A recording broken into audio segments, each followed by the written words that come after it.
Praise the Lord friends, I hope you all fine. प्रभु आप सभी को बहुत बहुत आशीषित करें और आप जो है प्रभु के वचन में उसके अध्ययन में आप बढ़ते चले जाएं और प्रभु आपके पूरे परिवार को बहुत बहुत आशीष दें। और मैं स्वागत करती हूं आपका आज के सैबथ स्कूल स्टडी में, जो कि है 14 मार्च की, और इसका शीर्षक है वह पर्वत जिसे हिलाया नहीं जा सकता। और मैं एक वर्स को मैं पढ़ना चाहूँगी और ये वर्स ली गई है अध्याय 84 भजन संहिता, और उसकी जो है 12वीं वर्स बताती है, हे सेनाओं के यहोवा, क्या ही धन्य है वह मनुष्य जो तुझ पर भरोसा रखता है। तो आज हम भरोसे के ऊपर जो है, जो हमारा जो सैबथ स्कूल है वो यही है कि हम प्रभु यीशु मसीह पे पूर्ण हृदय के साथ जो है भरोसा करें। और प्रभु यीशु मसीह हमेशा हमारे साथ हैं, वो हमसे प्रेम करते हैं, वो हमारी फिक्र करते हैं, वो हमारी परवाह करते हैं। और प्रभु यीशु मसीह हमेशा हमारे साथ रहते हैं। उसकी पवित्र आत्मा हमेशा हमारा जो है सहयोग करती है, हमारा मार्गदर्शन करती है। प्रभु यीशु मसीह ने यूहन्ना की किताब अध्याय 14 में कहा है कि मैं तुम्हें अनाथ नहीं छोड़ूंगा और मैं हमेशा जो है तुम्हारे साथ रहूंगा। मैं पवित्र आत्मा भेजूंगा जो कि जो है आपका मार्गदर्शन करेगी। तो प्रभु यीशु मसीह की पवित्र आत्मा हमेशा उसके प्रियो के साथ रहती है। और पूरे ब्रह्मांड में जो है जो वादा है परमेश्वर का, वो सच्चा है, क्योंकि वो खुद सच्चा है। वो मनुष्य नहीं जो झूठ बोल सकता है। परमेश्वर सच्चे हैं और बहुत करुणामय परमेश्वर हैं। और प्रभु यीशु मसीह का हर एक वचन जो है वो सत्य है, हम उस पर विश्वास करें। और ये जो मैंने वर्ष अभी पढ़ी कि धन्य है वह मनुष्य जो यहोवा पे भरोसा करता है, तो उसके ऊपर जो हमारा भरोसा है वो एक चट्टान की तरह है। और आज के जो हम सैबथ स्कूल में हम पढ़ेंगे उसमें एक सिय्योन पर्वत के समान जो है एक विश्वासी को बताया गया है कि जो परमेश्वर पे विश्वास करते हैं वो लोग सिय्योन पर्वत के समान हैं, जो कभी हिलता नहीं, जो कभी टलता नहीं और हमेशा वो अड़िग रहता है। तो हम भी जो हैं, जो हम परमेश्वर को जानने वाले जो लोग हैं, हम भी एक चट्टान हैं, हम भी एक सिय्योन पर्वत हैं। और हम जो है हमेशा स्थिर बने रहते हैं जब हमारा भरोसा अटूट होता है प्रभु यीशु मसीह पे। तो आइए हम आज की स्टडी शुरू करते हैं। और ये लिया गया है, आज का जो भजन संहिता की किताब है वो 125 है और उसकी पहली और दूसरी वर्स में पढ़ना चाहूँगी। इसमें लिखा है परमेश्वर के लोगों की सुरक्षा। तो परमेश्वर की जो लोगों की सुरक्षा है खुद परमेश्वर करते हैं। पूरा वचन यही बताता है, पूरी बाइबल यही बताती है कि धन्य है वह इंसान जो यहोवा पे भरोसा करता है। और परमेश्वर के लोगों की जो रक्षा है खुद परमेश्वर करते हैं, खुद यीशु मसीह जो है उनके प्राणों की रक्षा करते हैं। यहाँ लिखा है 125 अध्याय भजन संहिता की फर्स्ट वर्स में, जो यहोवा पे भरोसा रखते हैं वे सिय्योन पर्वत के समान हैं जो टलता नहीं वरन सदा बना रहता है। जिस प्रकार यरूशलेम के चारों ओर पहाड़ हैं, उसी प्रकार यहोवा अपनी प्रजा के चारों ओर अब से लेकर सर्वदा तक बना रहेगा। ये परमेश्वर का वादा है, हमेशा वो सर्वदा बना रहेगा हमारे साथ। तो प्रभु के जो वादे हैं हम उन पे भरोसा करें। पिछले सैबथ स्कूल में हमने यही पढ़ा है कि परमेश्वर के वादों पे भरोसा करें, क्योंकि वो मनुष्य नहीं जो झूठ बोले, वो परमेश्वर है, वो कभी झूठ नहीं बोलते। उनका हर एक वचन जो है वो सत्य है, शुद्ध सोने की तरह आग में ताया हुआ वो जो है शुद्ध है। तो हम उसके शुद्ध वचन पे हम भरोसा करें। प्रभु महान है और उसकी सामर्थ हमेशा हमारे ऊपर बनी रहती है जब हम पूर्ण विश्वास के साथ हम जो है परमेश्वर में बने रहते हैं। तो आप सभी से मैं गुजारिश करना चाहती हूँ कि आप सभी प्रभु यीशु मसीह पे विश्वास करें। वो आपसे बहुत प्यार करते हैं, वो आपके लिए इस संसार में आए कि आपको आपके मृत्यु के बंधनों से आपको छुटकारा दे के वो जीवन में प्रवेश कराएं, अपनी पवित्र आत्मा देते हैं। आपसे इतना कोई प्यार नहीं कर सकता जितना प्रभु यीशु मसीह करते हैं। उनको जाने, बहुतायत की पवित्र आत्मा वो आपको देते हैं। तो प्रभु का हम धन्यवाद करें, करें उसकी करुणा के लिए, उसकी दया के लिए, और जितने भी पल हमारी ज़िंदगी के प्रभु यीशु मसीह ने हमें दिए हैं, हम उसको स्मरण करते रहें। प्रभु का मैं लाखों लाख धन्यवाद करती हूँ कि उसने मुझे चुना, और मुझे जो है परमेश्वर पे जो भरोसा जो है वो प्रभु यीशु मसीह ने जो है मेरे अंदर डाला कि मैं उस पर विश्वास करूं। और प्रभु यीशु मसीह ने दर्शन दिए और उसने प्रकट किया। और कल मैं पढ़ रही थी मत्ती अध्याय 5 की उसकी 8th वर्स बताती है, जिनके मन शुद्ध हैं वो प्रभु को देखेंगे, वो परमेश्वर को देखेंगे, and they shall see the God really. So हमें हमारा जो हृदय है उसको पवित्र करने की ज़रूरत है, क्योंकि परमेश्वर पवित्र है। उसके पास हम तभी जा सकते हैं जब हम निष्पाप हों, हमारे अंदर पाप ना हो, हमारा मन 100% शुद्ध हो। और परमेश्वर हमारी अगुवाई करते हैं हमें शुद्ध करने में। प्रभु ने हमें जो पवित्र आत्मा दी है वो दी ही इसलिए कि वो हमें पवित्र करे। तो हम प्रभु की पवित्र आत्मा को कार्य करने दें और अपने जीवन में अपने आप को एक बलिदान की तरह परमेश्वर के आगे हम चढ़ाएं, तो वो हमें पवित्र करके अपने पास जो है वो रखते हैं, हमारा विश्वास स्ट्रॉन्ग करते हैं, सब कुछ वही करते हैं। यशायाह को जो है साराप के द्वारा उसके होठों को छुआ जिससे कि उसे चंगाई मिली, उसके अधर्म को क्षमा किया। तो परमेश्वर ही हमारे अधर्मों को क्षमा कर सकते हैं। हमारे कामों के द्वारा, हमारे व्यवहार के द्वारा, हमारी सोच के द्वारा हम कुछ भी नहीं कर सकते। हम एक मनुष्य हैं, मिट्टी हैं, और परमेश्वर ही सर्वसर्वा हैं। उसी को ही जो है ये अधिकार है कि वो हमारे पापों को क्षमा कर सकता है। लेकिन उससे पहले हमें सच्चे पश्चाताप के द्वारा परमेश्वर के निकट आके जो है अपने पापों को मानना है और प्रभु की दया को स्वीकार करना है, यीशु मसीह की दया को स्वीकार करना है, यीशु मसीह को ग्रहण करना है, उसके नियमों पे चलना है, उसकी आज्ञाओं में चलना है, उससे प्रेम करना है। तो इस तरह से हमारे भरोसे को परमेश्वर जो है सुदृढ़ करते हैं, एक पर्वत की तरह हमें बनाते हैं जो ना टलेगा और ना ही जो है वो हिल सकता है। हमारा विश्वास इतना स्ट्रांग होना चाहिए। तो आगे बढ़ते हैं। हमने ये पढ़ा कि उसी प्रकार यहोवा अपनी प्रजा के चारों ओर अब से लेके सर्वदा तक बना रहेगा। ये परमेश्वर का वादा है और परमेश्वर हमेशा अपने वादों को निभाते हैं। उसके आगे हमने जब ये पढ़ा 125 की 1 कि वो सिय्योन पर्वत के समान है। जो परमेश्वर पे जो विश्वास करते हैं वो सिय्योन पर्वत के समान है। इसमें भजनकार परमेश्वर के लोगों की तुलना किससे करता है? सिय्योन पर्वत से करता है। भजन संहिता 125 की 1 पहली वर्ष में परमेश्वर के लोगों की तुलना सिय्योन पर्वत से की गई है। सिय्योन पर्वत शक्ति का प्रतीक है, शक्ति। और जो विश्वासी लोग हैं वो भी शक्तिशाली हैं, क्योंकि परमेश्वर की पवित्र आत्मा उनमें कार्य करती है, उसकी सामर्थ्य की आत्मा उसमें कार्य करती है। सिय्योन पर्वत को हटाया नहीं जा सकता। जब परमेश्वर के लोग उस पर भरोसा करते हैं तो वे सिय्योन पर्वत के समान मजबूत हो जाते हैं। तो मनुष्य जाति तो मिट्टी है, लेकिन अगर वो परमेश्वर पर भरोसा करती है तो परमेश्वर उसको मजबूत और एक सिय्योन पर्वत के समान बनाते हैं। तो हमारा भरोसा जो है वो 100% होना चाहिए। जब परमेश्वर के लोग उस पर भरोसा करते हैं तो वे सिय्योन पर्वत के समान मजबूत होते हैं, वो बन जाते हैं मजबूत। वो शुरू में नहीं होते हैं, वो बाद में बनते हैं, परमेश्वर उन्हें बनाता है। भजनकार जानता है कि परमेश्वर अपने लोगों की रक्षा करेगा। भजनकार जानता है कि परमेश्वर अपने लोगों की रक्षा करते हैं, क्योंकि ये उसका वादा है।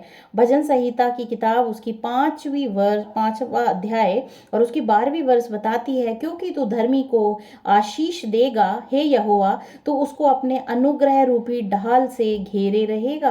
परमेश्वर का अनुग्रह रूपी अनुग्रह जो है यीशु मसीह का अनुग्रह हमें ढाल, हमारे एक ढाल की तरह कार्य करता है। हमें वो घेर के रखता है, हमें शैतान के बाणों से बचाता है और हमेशा हमारे जीवन में हर एक विपत्ति को वो हमसे दूर कर देता है। परमेश्वर महान है, उसका धन्यवाद करते हैं। भजन संहिता अध्याय 32 उसकी 7th वर्स बताती है, तू मेरे छिपने का स्थान है, तू संकट में मेरी रक्षा करेगा, तू मुझे चारों ओर से छुटकारे के गीतों से घेर लेगा। और हम देखते हैं कि हम जो है हमेशा परमेश्वर पे जब हम विश्वास करते हैं तो हम देखते हैं कि वो हमारे छिपने का स्थान है। वो उसमें हम छिप सकते हैं। जैसे मुर्गी अपने बच्चों को अपने पंखों के तले छिपा लेती है, उस तरह से परमेश्वर भी अपने तले जो है हमें छिपा लेता है और वो हमारी संकट से रक्षा करता है और हमारे चारों ओर से छुटकारे के गीतों से वो हमें घेर लेगा। और आगे लिखा है 10th वर्ष बताती है, दुष्ट को तो बहुत पीड़ा होगी, परंतु जो यहोवा पे भरोसा रखता करता है वह करुणा से घिरा रहेगा। हमेशा परमेश्वर की करुणा एक कवच की तरह उसके चारों तरफ जो है उसको घेर के रखती है अपने, इसीलिए हम अपने विश्वास को मजबूत बनाएं। और वो घेरा, वो ढाल तभी कार्य करती है जब हम उस पर विश्वास करते हैं। सिय्योन पर्वत परमेश्वर के लोगों के दिलों को विश्वास से भर देता है। और हम देखते हैं जो यरूशलेम है उसके चारों तरफ सिय्योन पर्वत है, तो वो विश्वास देता है वहाँ के लोगों को कि कोई हम पे अटैक नहीं कर सकता। उसी तरह से हमें भी परमेश्वर पे इतना भरोसा होना चाहिए कि हम ना डरें। उनके चारों ओर पृथ्वी पर बुराई भर जाती है, लेकिन परमेश्वर के लोगों को आशा बनी हुई है। हम देखते हैं परमेश्वर में हमारी आशा बनी रहती है, क्योंकि हम जो है उसकी पवित्र आत्मा के चलाए चलते हैं। परमेश्वर के लोग किस कारण से हतोत्साहित महसूस करते हैं? किस कारण से? जब उनका भरोसा डगमगा जाता है, जब वो दुनिया के ऊपर भरोसा करते हैं। वचन बताता है शापित है वो इंसान जो कि मनुष्य पे भरोसा करता है। तो जब हम मनुष्य पे भरोसा करते हैं तो हम जो है, हमारा जो सामर्थ है और हमारा जो विश्वास है वो कमज़ोर हो जाता है, और इस तरीके से हम हतोत्साहित महसूस करते हैं। उत्तर के लिए भजन 125, और हतोत्साहित होने के लिए यहाँ पे एक रीज़न बताया है। 125 अध्याय उसकी 3, 4, 5 बताती है, क्योंकि दुष्टों का राजदंड धर्मियों के भाग पर बनाना रहेगा। ऐसा ना हो कि धर्मी अपने हाथ कुटिल काम की ओर बढ़ाएं। हे यहोवा, भलों का और सीधे मन वालों का भला कर, परंतु जो मुड़कर टेढ़े मार्गों में चलते हैं उनको यहोवा अनर्थकारियों के संग निकाल देगा। इज़राइल को शांति मिले। यहाँ पे हम देखते हैं कि कुछ लोग जो हैं, दूसरे जो दुष्ट लोगों के व्यवहार को, उनकी सफलता को देख के वो परमेश्वर का रास्ता छोड़ देते हैं, और जो है वो भी पाप में लिप्त हो जाते हैं, परमेश्वर की आज्ञाओं को तोड़ देते हैं, और परमेश्वर का अनुग्रह उनके ऊपर से हट जाता है। तो यहाँ पे जो हतोत्साहित होने वाली बात है वो ये है, जब मसीह लोग जो हैं, विश्वासी लोग जब दुष्टों को देखते हैं कि वो फल रहे हैं, फूल रहे हैं, उनकी कल्पनाएं जो हैं वो सफल हो रही हैं, तो अविश्वास की स्थिति उनके मनों में जो है उत्पन्न होती है। और हम वचन ये बताता है कि हमें बिल्कुल भी इस तरह से कुढ़ना नहीं है, देख के, दुष्ट को देख के कुढ़ना नहीं है कि वो सफल हो रहा है, क्योंकि परमेश्वर उसका न्याय करेगा। हम नहीं हैं कोई भी जो उनका न्याय कर सकते हैं। तो लेकिन मसीह परमेश्वर के लोग इस कारण से हतोत्साहित महसूस करते हैं। और हम उनके अनुभव से क्या सबक सीख सकते हैं? तो हम यही सबक सीख सकते हैं, जब भी कोई व्यक्ति परमेश्वर को छोड़ के पाप में जो है अपने जीवन को बिताता है, वो आनंद वो चुनता है, वो बुराई को चुनता है, अच्छाई को छोड़ के बुराई को चुनता है, तो यहाँ पे लिखा है कि जो मुड़कर टेढ़े मार्गों में चलते हैं उनको यहोवा अनर्थकारियों के संग निकाल देगा। उनकी गिनती अब दुष्टों में हो जाएगी। तो हमें जो है हमेशा जो है मसीह लोगों को विश्वास में बढ़ना चाहिए, ना कि हमें जो है पाप में जीवन बिताना चाहिए। हमें पाप से सच्चा पश्चाताप करके हमें अपने जीवन को एक पवित्रताई में जीने की जरूरत है। तभी प्रभु का अनुग्रहकारी ढाल जो है हमारे चारों तरफ एक रक्षा कवच की तरह कार्य करती है। आगे हम पढ़ते हैं, जब परमेश्वर के बच्चे दुष्ट लोगों को इस जीवन में बहुत सफलता, जैसे कि मैंने बताया, सफलता का आनंद लेते हुए देखते हैं, तो वे हतोत्साहित महसूस कर सकते हैं। उनकी सफलता के कारण परमेश्वर के कुछ लोग परमेश्वर को छोड़ सकते हैं, और पाप के जीवन मतलब बुराई में भी वो आनंद लेते हैं। वो बहुत सारे ऐसे कार्यों में लिप्त हो जाते हैं जो कि परमेश्वर के वचन के विरोध में है। यहाँ पे हम पढ़ते हैं भजन संहिता की किताब, उसका 73 जो है 73 चैप्टर हमें बताता है। इसकी 2 से लेके 13 तक हम वर्सेस पढ़ेंगे। इसमें लिखा है, मेरे डग तो उखड़ना चाहते थे, मेरे डग फिसलने ही पर थे। हम देखते हैं कि परिस्थितियां ऐसी हो जाती हैं कि हम जो है हमारे डग, हमारे पांव फिसलने लगते हैं, और हमें ज़रूरत होती है कि हम अपने विश्वास में स्थिर रहें। क्योंकि जब मैं दुष्टों का कुशल देखता था तब उन घमंडियों के विषय डहा करता था, क्योंकि उनकी मृत्यु में वेदनाएं नहीं होती, परंतु उनका बल अटूट रहता है। उनको दूसरे मनुष्यों के समान कष्ट नहीं होता, और अन्य मनुष्य के समान उन पर विपत्ति नहीं पड़ती। इस तरह से हम देखते हैं कि दुष्ट व्यक्ति संसार में रह के वो इस तरीके का जीवन व्यतीत करते हैं। तो इसको देख के जो है विश्वासियों का, परमेश्वर के लोगों को हतोत्साहित नहीं होना चाहिए। 6th वर्ष बताती है, इस कारण अहंकार उनके गले का हार बना है, उनका ओढ़ना उपद्रव है, उनकी आंखें चर्बी से झलकती हैं, उनके मन की भावनाएं उमड़ती हैं। ये जो दुष्ट लोग हैं उनकी मनोभावना की अभिव्यक्ति भजनकार कर रहा है कि वो इस तरीके से अहंकार उनके गले का हार बना हुआ है और वो हमेशा उपद्रव ही करते हैं, हमेशा वो बुराई ही करते हैं। उनकी आंखें चर्बी से झलकती हैं, उनके मन की भावनाएं उमड़ती हैं, वे ठट्ठा मारते हैं और दुष्टता से अंधेर की बात बोलते हैं, वे डींग मारते हैं, वे मानो स्वर्ग में बैठे हुए बोलते हैं और वे पृथ्वी में बोलते फिरते हैं। इसीलिए उसकी प्रजा इधर लौट आएगी और उनको भरे हुए प्याले का जल मिलेगा। फिर वे कहते हैं, परमेश्वर कैसे जानता है, क्या परम प्रधान में कुछ ज्ञान है? क्योंकि वो परमेश्वर को नहीं जानते, उनको लगता है कि कोई परमेश्वर है ही नहीं, इसीलिए वो अपने हिसाब से वो अपने जीवन को जीते हैं। और भजन संहिता अध्याय 14 में लिखा है कि मूर्ख ने अपने मन में सोचा कि कोई परमेश्वर है ही नहीं। तो जो दुष्ट लोग हैं वो कभी भी परमेश्वर पे विश्वास नहीं करते, वो अपने पे ही विश्वास करते हैं और हमेशा जो है परमेश्वर से वो दूर रहते हैं। देखो ये तो दुष्ट लोग हैं तो भी सदा आराम से रहकर धन संपत्ति बटोरते रहते हैं। निश्चय मैंने अपने हृदय को व्यर्थ शुद्ध किया और अपने हाथों को निर्दोषता में धोया है। यहाँ पे इस लाइन में ये लिखा है कि कभी कभी हतोत्साहित होके मसीह लोग इस तरीके का जो है वो विश्वास उनका कमजोर हो जाता है कि मैंने तो व्यर्थ ही पर मैं अपने हृदय को व्यर्थ शुद्ध किया, क्योंकि कोई भी मनुष्य जो है वो शुद्ध नहीं होना चाहता है, क्योंकि मनुष्य की प्रवृत्ति ही है कि पाप वो करना चाहता है। क्योंकि भजन संहिता उसमें लिखा है, वचन में लिखा है कि मनुष्य का जो मन है वो उसमें एक असाध्य रोग लगा हुआ है कि वो हमेशा पाप ही करने को दौड़ता है, तो उसे पाप करने में मजा आता है। तो यहाँ भजनकार कह रहा है कि मैं जब उनको देखता हूँ, दुष्ट लोगों को देखता हूँ, तो मुझे तो अपने पे जो है अफसोस होता है कि मैंने अपने हृदय को क्यों शुद्ध किया। अब देखिए हृदय को शुद्ध करना कितना जरूरी है, बट यहाँ पे वो जो दूसरों को देखता है तो वो भी ललचा रहा है कि काश मैं इसको कर पाता, और जो है ये तो इतने सफल हैं, मैं नहीं हूँ, मैं तो सही रास्ते पे चल रहा हूँ, फिर भी मैं सफल नहीं हूँ। तो इस तरीके से शैतान उसके मन में जो है भावनाओं को उत्पन्न करता है कि वो उसकी डगरें फिसल जाएं और वो पाप कर ले। तो ऐसा जीवन में होता है, सभी के जीवन में होता है।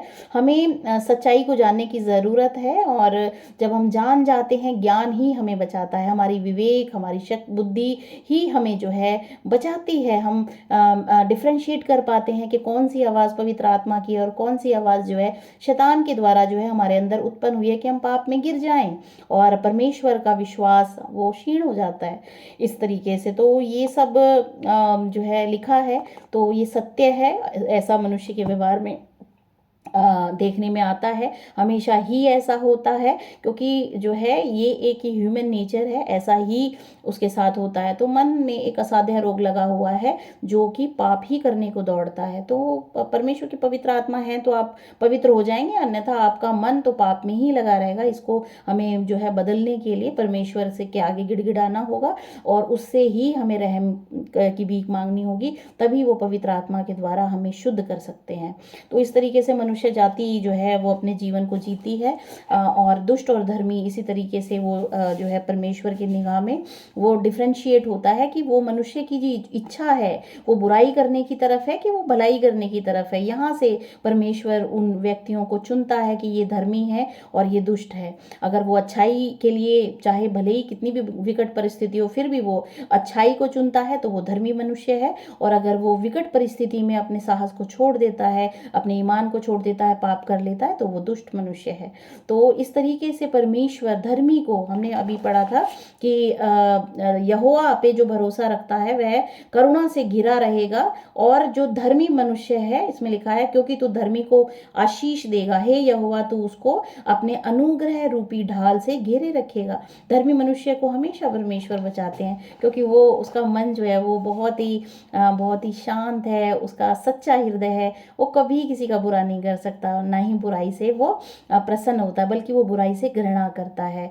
तो ऐसे मनुष्य के साथ हमेशा परमेश्वर जो है हमेशा होते हैं, उसकी पवित्र आत्मा कार्य करती है। तो हम अपने हृदय को शुद्ध करें और बुराई को छोड़ दें और हम भलाई का पीछा करें।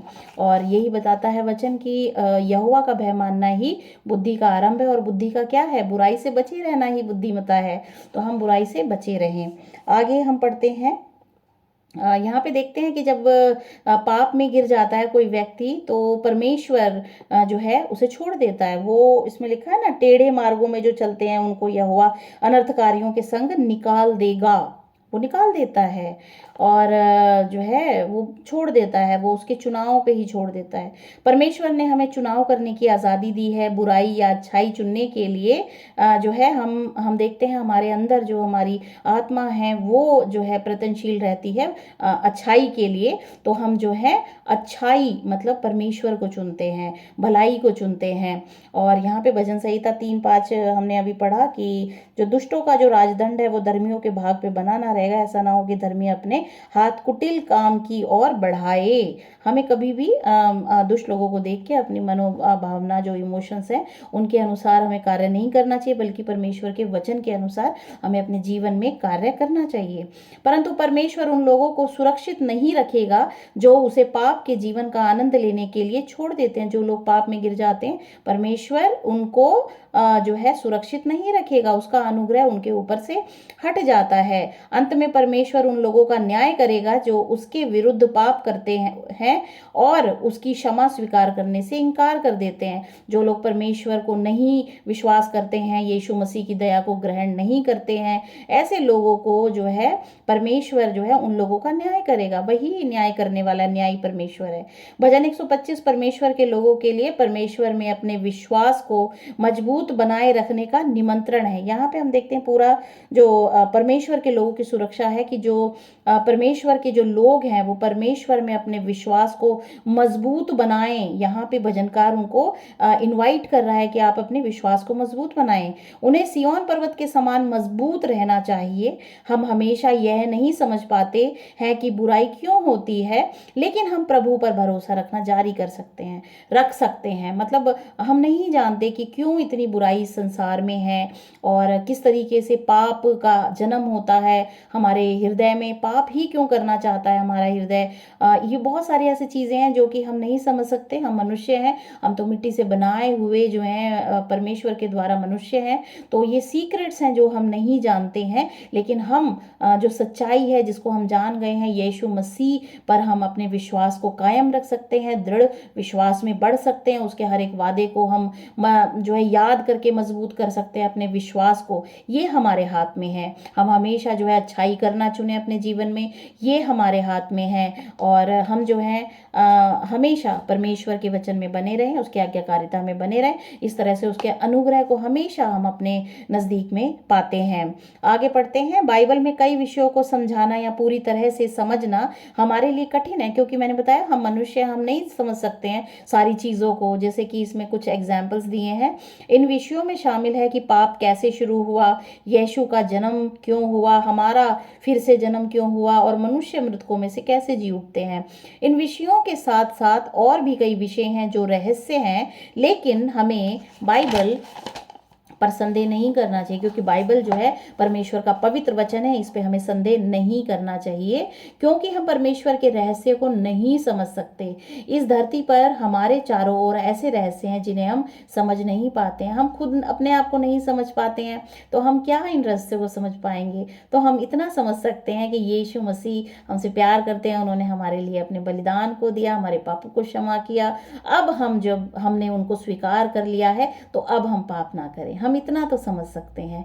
मुझे लगता है हम अपने जीवन को पवित्र कर सकते हैं, इतनी हमारे अंदर परमेश्वर बुद्धि देते हैं। यीशु मसीह ने कहा जो बल तुम्हारा है, बुद्धि है, उससे कोई फायदा नहीं है, क्योंकि वो तो तुम पाप में ही जो है जाओगे उस बल और बुद्धि से। लेकिन जो बुद्धि परमेश्वर देते हैं वो हमें जो है वही काम की है। तो परमेश्वर जब हमें बुद्धि देते हैं तो हम समझ जाते हैं कि हमें पाप नहीं करना है। मनुष्य अगर इतना सा भी उसके दिमाग में आ जाए कि आज्ञाकारिता में वो बना रहे, तो परमेश्वर का अनुग्रह उसके ऊपर हमेशा बना रहेगा, यही उसके लिए काफ़ी है। तो परमेश्वर उसकी आज्ञाकारिता को देखकर उसके ऊपर अपनी आशीष को हमेशा उस पर बनाए रखता है। आगे हम पढ़ते हैं। क्या हमें यह जानकर आश्चर्य होना चाहिए कि ऐसे आध्यात्मिक रहस्य भी हैं जिन्हें हम नहीं समझ सकते। बिल्कुल, हम बहुत सारे ऐसे राज हैं, हम कुछ भी नहीं जानते हैं। हम 1% भी इस पूरे ब्रह्मांड का नहीं जानते हैं। हम जो है तो आगे लिखा है दिक्कत हमारी अपनी सोच से है। हमारी सोच इतनी डेवलप नहीं है, हमारी शरीर निर्बल है, छोटी सी बीमारी हमें कुम्हला देती है, हम घास के फूल के समान हैं और हम सोच नहीं सकते, समझ नहीं सकते। और जो है इसमें लिखा है हमारा दिमाग कमज़ोर है और सीमित है। परमेश्वर हमें यह दिखाने के लिए बाइबल में पर्याप्त सबूत देता है कि बाइबल उसकी ओर से, हम देखते हैं कि बाइबल का हर वचन सत्य है, हम महसूस करते हैं अपने जीवन में। तो हम बाइबल पे विश्वास करें, उसके वचन पे विश्वास करें। हम इतना कर सकते हैं, हम इतना कर सकते हैं। अगर हम रहस्य को नहीं समझ सकते हैं तो परमेश्वर को तो हम जो है, जो वचन उसने दिया है उसको तो हमें मानने की ज़रूरत है, उसको हम मानते रहें। ये हमारे लिए काफ़ी है, उसके अनुग्रह के लिए काफ़ी है। यीशु मसीह ने कहा कि तू विश्वास, और विश्वास के ही द्वारा हम परमेश्वर की धार्मिकता को प्राप्त करते हैं। तो हम विश्वास करते हैं परमेश्वर के ऊपर, और उसका जो आशीष है वो हम पे हमेशा बनी रहती है। प्रभु यीशु मसीह जो है परमेश्वर की दया है, जिसके द्वारा हर एक मनुष्य जाति को जो है उसके पापों से उद्धार मिलता है, और वो जो है हमेशा परमेश्वर के अनुग्रह में वो ढपा रहता है। इतनी बड़ी दया को मानव जाति के लिए परमेश्वर ने इस संसार पे भेजा, तो हमें उसके अंदर अपने को मजबूत बनाना है, यीशु मसीह के अंदर मजबूत बनाना है। वो हमारा जो है उद्धार करता परमेश्वर है, वो हमारा चरवाहा है। संपूर्ण हृदय से हम जो है प्रभु यीशु मसीह पे भरोसा करें और बाइबल पे भरोसा करें, क्योंकि वे परमेश्वर का वचन है। आगे हम पढ़ते हैं, हम हमेशा वह सब कुछ नहीं समझ सकते जो परमेश्वर करता है। हमारे दिमाग में इतनी ताकत नहीं कि हम समझ पाए, लेकिन हमें किसी भी तरह उस पर भरोसा करना चाहिए और बाइबल पर संदेह नहीं करना चाहिए। और हम देखते हैं 14 प्रकाशित वाक्य अध्याय 14 और उसकी 12 में लिखा है कि पवित्र लोगों का धीरज इसी में है जो परमेश्वर की आज्ञाओं को मानते हैं और प्रभु यीशु मसीह पे विश्वास करते हैं। तो हमेशा हम इन दोनों को फॉलो करें तो प्रभु हमारे साथ हैं। प्रभु आप सभी को बहुत बहुत आशीष दें। आमीन। God bless you all.